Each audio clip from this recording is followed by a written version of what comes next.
Like, It was a simple disagreement. You're literally starting a fight with me for God knows what reason. Why? Why are you mad at me? Please tell me. I couldn't find it. hey guys, and welcome to Little Pepper. You know what time it is. Yeah, don't worry about that. Listen, we're talking to you guys obviously about Eric and Virginia. We're talking about obviously their abandonment issues. So abandonment issues, because we called this from the beginning of the season. If you watch our live panels that we have every Thursday, we're having them tonight. We have them every Thursday, and we spoke about this particular issue, which is the abandonment issue. There is going to be a big problem with both Virginia and Eric because they both have abandonment issues. They're scared, and fear drives us to really bad decisions within relationships because we're always on the verge of being scared, right? And so with Virginia, she's scared of being abandoned because of what she experienced with her parents and what she experienced with her dad and mum, and obviously Eric is suffering abandonment issues in terms of the fact that he's scared of a woman leaving him because he experienced that with his ex now, or a past ex who have also cheated on him as well. And so we're now in a situation where both parties with fear are reacting out of fear, and what has happened? Fear is going to create a massive storm, and that's what we're going to see today. So yes, Eric for Virginia Airways, and it's not taking off. Guys, if you're new to the channel, make sure you like, share, subscribe, click on the bell button for notification of the what uploads. And for those of you who are returnees, well, you do what you best do best: like, share, and subscribe. So let's get into it. Don't want to waste much time. Let's go straight to at the very beginning. We'll go to he looks like Darth Maul there, doesn't he? But yes, so with Virginia and Eric, one of the big things about them is the fact that they both are trying to establish some level of control within the relationship in order to keep themselves safe. When you've gone through traumatic experiences like cheating is a traumatic experience, by the way, guys. If you've been cheated on, take time, heal those wounds, come back. When you've been cheated on, when you've been abandoned by a parent, or you felt like your parents' divorce was so heavy it traumatized you in terms of you feeling safe, then when you get into scenarios where you feel like there's even when you get into scenarios where you're safe, PTSD is almost the same thing as someone who goes to war, comes back and hears a can kicking across the street and they thought it was a bullet flying, right? The instant reaction of the body is to flinch, or is to react viscerally to that particular stimulus. And the same thing happens in relationships. And this is why people actually need to do some therapy, which is what she says she's going to do for her anxiety, which I appreciate. But Eric is beginning to also act in this complex as well. And when I say complex in psychology, what we mean by that is people trying to almost rectify what they have done in the past. So if you've been hurt in the past, you're now living in the future trying to rectify it. You're almost replaying what you experienced into a new scenario, almost projecting it onto the new scenario and trying to rehash what you did in the past to bring a different result. Now, there's nothing wrong with learning from experience, but it shouldn't be to a point of detriment where now you start to miss what the person's actually given you in terms of signs and interpret it from a past perspective, which is broken lenses. Okay, and so I want to read this part here. It's really interesting. I feel like we are. I don't think we are. Now, if you didn't hear that, what basically happened here is that she let him know, listen, I don't think we're doing good, and he said, I think we are. And this is part of Eric's problem. His need to not address issues until he blows up is problematic, but it stems from the fact that he doesn't want to address issues because it makes him scared that he's going to lose that person. If he doesn't address it, it doesn't exist until it's blown up in his face, and then he wants to react. Oh, I think we're doing good. We're not doing good because she's not feeling good at the moment, right? And I'm not saying this is solely on Eric. So many people think that Eric is controlling, and I agree to him to a certain degree. But I think he's been ever more controlling because the situation isn't secure. Virginia is not secure. And vice versa, Virginia's also threatening because he is not secure, because every single time it gets close, he begins to issue threats of leaving the relationship. Or if you don't like it, you can go. If you don't like it, you can go. and that's not secure. And so they're both struggling from either party not showing them some level of security. She lets him know by saying, oh, you know, it's my dog, it's my things, it's my this or my that. The very solo mindset makes him think, okay, she's not really down for the long haul, because anybody talking about a relationship in the long haul, their language becomes we, ours, and not mine.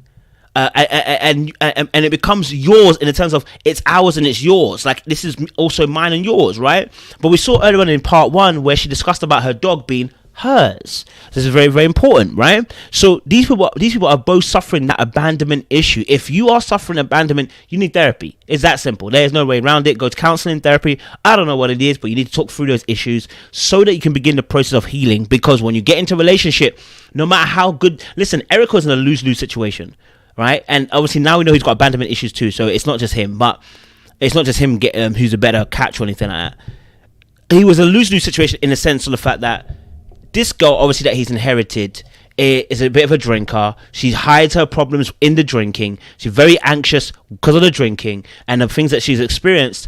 And no man should have to go through that. He cannot heal her. Like, this is something that you have to understand.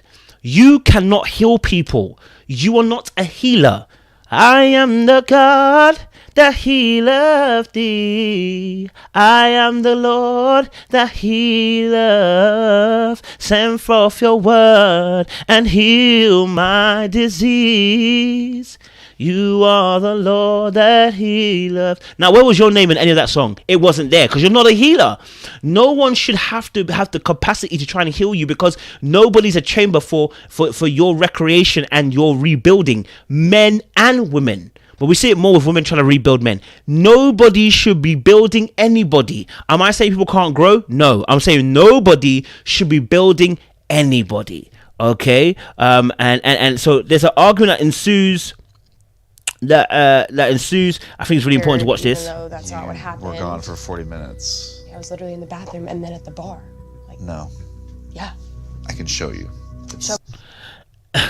Now, obviously, there was an argument that happened. She disappeared. She said it was like for 40 minutes. He said, no, I can show you it wasn't 40 minutes. But interesting enough, you know, I'm gonna play the clip in a second or two. She actually mentions as well that he didn't actually text her. So, as much as he was concerned, he still didn't text her. Let's just play a little bit more. Tell me what? Because you never once texted or called or tried to see where I was if you were so worried. I was. So now he's going to say he was concerned, but why didn't he text her and call her at that point? Maybe because he was angry, wanted to give him, not necessarily want to give her space, but he thought to himself, I'm not gonna succumb to your manipulation. I'm not gonna succumb to your childish ways, right? Because Eric is promoting this whole I'm a dad to you. And I think that's the issue. Like, it's one of the things I would never want to do in a relationship. I don't want to become no one's dad. I'm sorry. And I don't want you to be my mum. Okay? Let's not do that. Okay? Let's be, you know, Kojo and X and X. You know what I'm saying? Like, let's not be Kojo the dad. Like, I'm not your dad. We haven't had children yet. Like, this shouldn't be something that we're doing. So the fact that obviously he didn't text or call her, when obviously we already know that he wants to be texted and called every 1 hour, 1 to 2 hours, is also quite extraordinary. But I think also it speaks to the fact that he was trying to not, quote unquote, play into her hands by doing that, right? He probably felt to himself, I don't want to give her that energy. I don't want to give her my compassion at this point in time, because she's probably having a strop, etc. And more than likely because he didn't agree with her actual behavior. That's probably why as well. And it's almost like a punishment. Say, well, I'm not going to chase after you in a sense, right? And so it's really interesting because this next part here that happens. Let me just play this. Let's get, if I can get this up, boy. You know, when you have to try and get this thing correct. It's the problem when you do things live. The next part where she actually calls him out. And what I love about Virginia, I'm starting to love about Virginia, because obviously I was always calling her vodka and them things there, and I had love for her then, but it was a bit different. But what I love about her in that particular instance is the fact that you can see that she actually can see what you're doing. She's not an idiot. She can see your movement. She can see that you're doing too much and call it out. It's not the first time I've seen that happen. When 2 or 3 times she's called it out. And just watch this baby here. The entire time. That's the source of this. Okay, well, I'm letting you know it does not come across as protective. It comes off as controlling.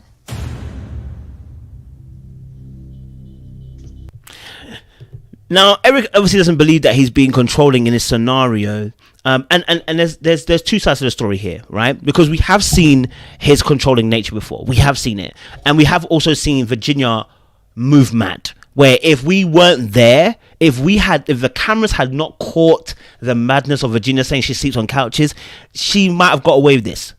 Right? So there's obviously an aspect of control that he does exhibit, but there's also an aspect which is like, yo, Virginia does need some reins.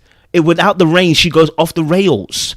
And so there's a balance of equation here. We know Eric is controlling in some sense because his friend said it. Episodes back, his friend said, listen, don't be controlling. So he has got controlling tendencies. That's without a shadow of a doubt. There's no argument. So when he's doing like that, it's because he hasn't got self-awareness. He actually hasn't come to the conclusion and the understanding and the self-awareness that actually some of my behaviors are constrictive. Now, I've been there before, and that comes from a place again of what? Fear. Not wanting to be hurt, not wanting to be made a fool of. And so because you don't trust Virginia, and that's the truth, he don't trust Virginia because he doesn't trust her. That's why the reins are on so tight, right? How is that even fair? Because you're my wife now. Like, I want to take... And every time he says, you're my wife now, I get a little bit concerned because it's the way he puts the emphasis on my wife. I am not your possession, and neither am I your keeper like that. Yes, I'm here to protect you, love you, serve you, provide for you, but I don't control you and I don't own you. You're not a slave at the market, okay? The Bible says that didn't tell man or woman to dominate the other person, right? What it did say was that woman will pan after the husband and the man will rule thee. But the rulership is in the love of Christ, meaning do unto others as you want to be done unto yourself. Is that how you want to live? Is that how you want to lead? Do you want to lead as if that you're running a dictatorship? No, you wouldn't want to, right? And so the same thing here with Eric. He's showing some signs that are causing Virginia to want to run, right? To run.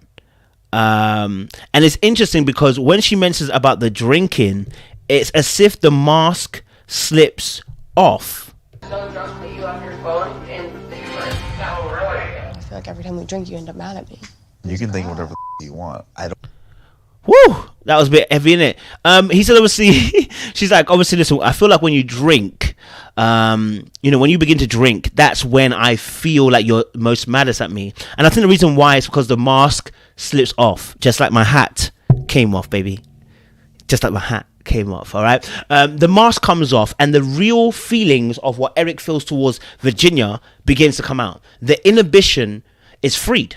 The barriers are lowered. And so now the real thoughts of Eric, which he contains in his daily mind on a conscious level, starts to come out. How frustrated he is with her, how frustrated he is with the situation and things that she does. And that's the honest truth. That's part of it. He also may be an angry drunk. And if that's the case, he should stop drinking because it's not helping anybody to go that place, right? And so he just literally shut down on her. Look, watch this. don't care, but for me... You don't care what I think? Okay.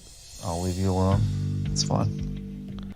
How is it, you see, and one thing that Eric does that which really frustrates me is he shuts down the whole conversation. Whenever it's not going his way, he shuts down the whole conversation. That in itself is manipulative and controlling. Not controlling to be destructive, but it's controlling in a sense of it will wear you down. I put this in a video about five things that toxic people do in relationships, which I'll release on the weekend.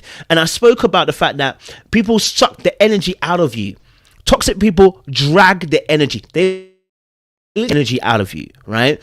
Because for them, they live off that energy. Because when you're seeing things through a broken lens, okay, you draw on things to be able to help facilitate that broken lens. You don't want the lens to fix because you think your lens is fixed already. And so the way you act from a broken place. And that's what Eric has been doing to her in some of the things that he does, right? So he shuts her down by saying, I don't care what you think, because he's not used to having those conversations about issues. It's almost as if what I say goes. And maybe that comes from the military background where, orders are given and soldiers just do. But it's your marriage. You can't actually do that. In a marriage, you can't just shut somebody down and not talk. That's not even what I'm saying. I'm just letting you know how it's coming across. Look how he's shutting down. Open to like having a conversation about it. See, no. Why? At this point, he's not open to it because that's not how he handles things. What he was expecting was somebody who would be easier to handle. And I'm not beefing that. I've always said this about men and women. I said most men, want a woman that is going to be, Kevin Samuels might use the word, agreeable, right? Someone who's going to be able to follow the lead. Follow the leader, follow the leader, follow the leader, follow the leader, But most men want a woman that they can follow their lead. So as soon as she doesn't do the program that he requires, he feels frustrated. And as soon as she tries to offer, let's talk about it, it's not following his particular program. And then he begins to shut down because he doesn't want to have that conversation. Because that conversation would then be giving you power in a sense, right? It's not that he thinks that she's bad or anything, but it's the way he thinks. It's the way he's trained his mind to think. Once he says it, he expects it to be done. And unfortunately, relationships don't work like that. They're not your subordinate. So they're not going to, to surrender just like that. Do you know what I mean? And then this particular clip here is a Mazzoline. I wish I can get it for you guys. Oh my gosh, I'm flopping the thing, bro. I'm flopping the thing, bro. I just need to get here. All right, cool. We'll come back to that clip.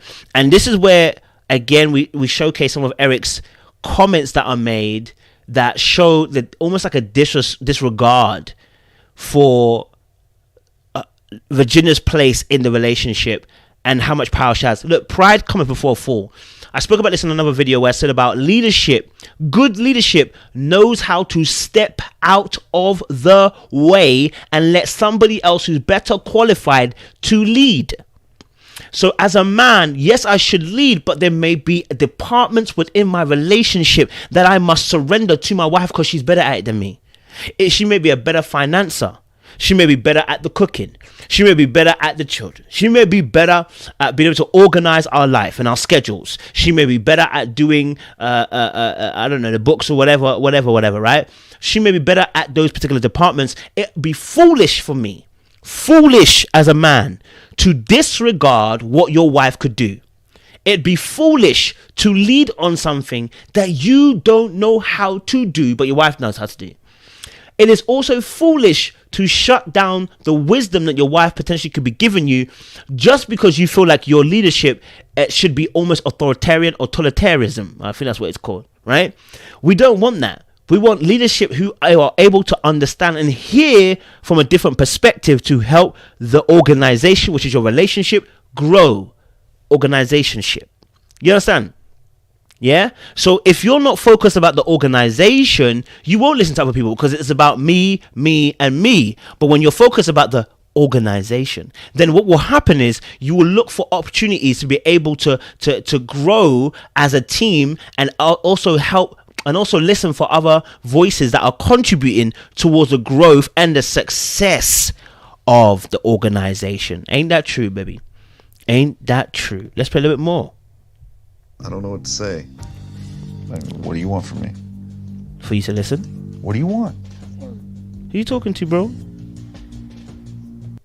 And again, so and it will look some way that obviously Eric is kind of coming hard on her and she's the innocent victim here. She's not the innocent victim, but in this particular instance, what I do see of her is, she feels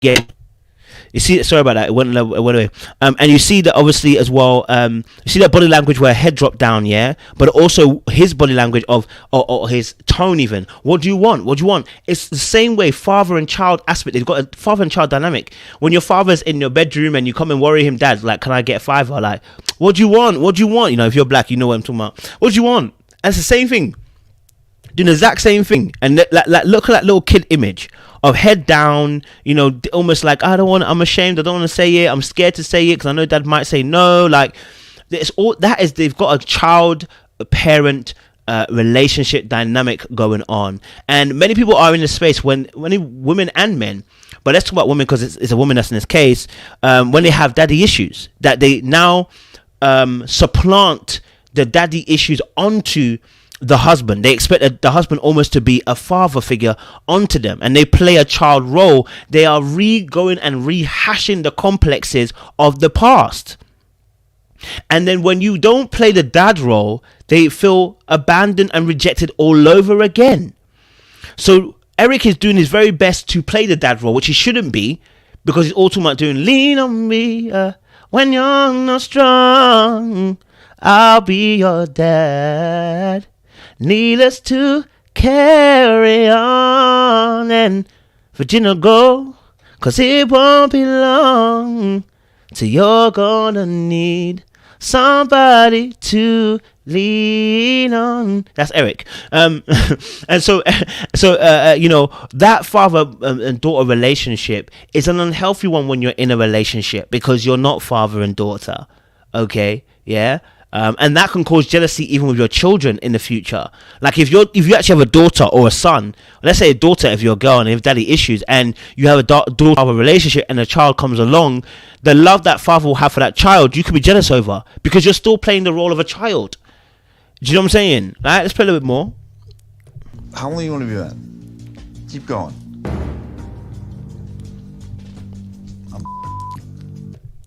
And then you can notice again the tone of what he says. How long are you going to be angry for? My friend, can you let her settle? Can you let her settle? She's still trying to process what's going on, and he keeps going on, and he keeps pushing the buttons, and he keeps pressing on, and this is what's going to lead to the shutdown. You know, this is what's going to lead to the actual shutdown. I mean, the guy actually asks, how long are you going to be angry for? Bro, she's frustrated, she's hurt. And this is at a point where you say, listen, do you need some space for me to come, like, just get yourself together, whatever, right? But you keep banging on. Eventually, it's going to cause a mad issue to take place. Do you know what I'm saying? All right? And so now she expresses how she's feeling. Listen to this. Now she's going to express how she feels. It's interesting. It's my life. I'm sorry I have anxiety and I feel like I'm drowning right now, and I feel like I just want to get out of here. That is how I feel, and I'm sorry. You. So now she explains that she has anxiety and she wants to get out of here. Because he's still drunk a little bit, the insensitivity is major, because he's not reading all the signs. She's now confessing that she has anxiety. This is probably, and again, maybe this is a conversation they should have after this incident happens, which is, when you have an anxiety attack, what do you want me to do? Because later on, when she tells the girl, she says, I'm not used to obviously having an anxiety attack and someone there to be comforting towards me, right? Is that what she wants? Is that what she needs? I got what you want. I got what you need. Come on. Okay, let's stop. But, like, is that what she actually wants? Right? This is a conversation they need to have after this particular incident. This is something that she needs to be proactive with and say, hey, look, when I have an anxiety attack, when I'm feeling anxious like that, I don't need all the madness or comforting. I also don't need you obviously coming in my face. Well, that's not a necessity either. You know, and so you're going to see something now as well. But then you turn it back on you. Like, oh, I always get hurt. Like, poor me. Like, you did not just tell me that. You didn't tell me that. Please don't. Okay, so now he tries to reach over and she's like, don't touch me, right? And the reason why that happens is because, like I said, when fears are at their utmost, we struggle to contain the emotions we're feeling at that given time. When fear is strangling you and you feel like you're drowning, like you just want to be brought up to the surface, but his behavior is not bringing up to the surface, it's dragging her further down. And unfortunately, because they haven't discussed this in terms of how do you react in that scenario, his reaction is not necessarily a bad one, but it's a problematic one for her, because when he reaches over, he said, don't touch me. Don't touch me. Let's watch this. You know what? Right. I feel like I'm drowning. Literally. Why? What's wrong?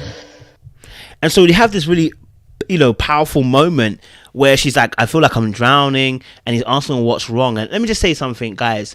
If you have these moments, this is a very important thing to discuss with your partner in terms of what you expect from them, because in this moment, somebody can mash it up forever. Somebody can mash it up for a very long time. Somebody can really mash it up for a very long time in your relationship because they do something that's incorrect. So be proactive. If you're a Virginia type right now, be proactive with your partner. suffice you trust them enough to be proactive. Let them know, hey, look, when I am having those things and I let you know that I'm being anxious right now, please, this is what I expect from you, so that I don't also feel more exasperated by you trying to help, because that's what he was trying to do, right? At that moment he realized, okay, look, hey, come in, let me just talk about, and she was like, don't touch me, don't touch me, you know. And so it's about having that good communication from the beginning. Be proactive about what these things that you're suffering with, so that they know where they stand.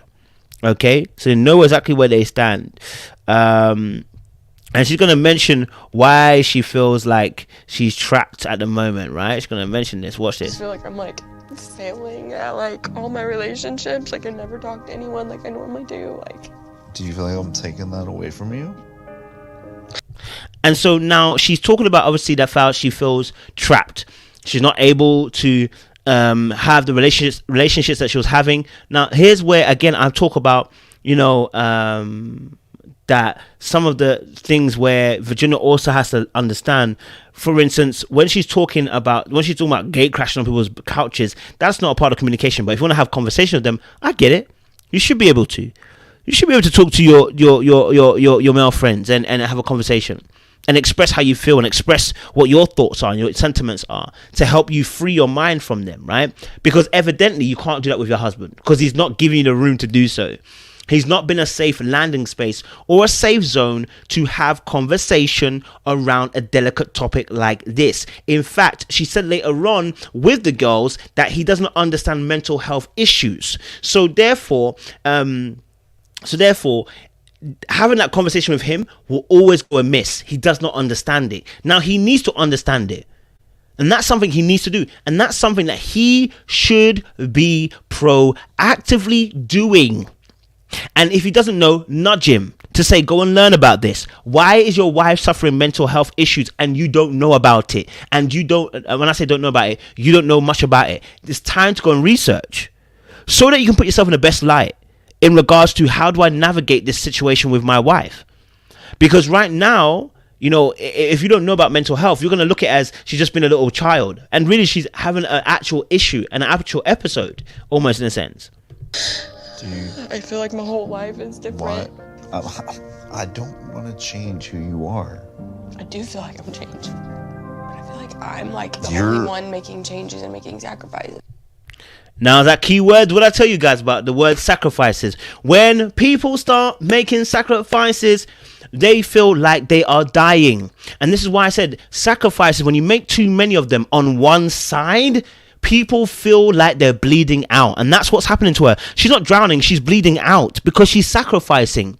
She's given up whole parts of herself without compromise, and it's been done so quickly, she's losing a lot of blood. She's about to bleed out. That's why the anxiety attack began, because she's beginning to lose a lot of blood, and the consciousness is beginning to slip because of this blood loss, right? And so in the relationship with Eric, because he's very like, oh well, if you don't like it, you can go. Like, all she's been doing, that she feels in her mind and in her heart, is that she's been given up and going over to his side and conceding.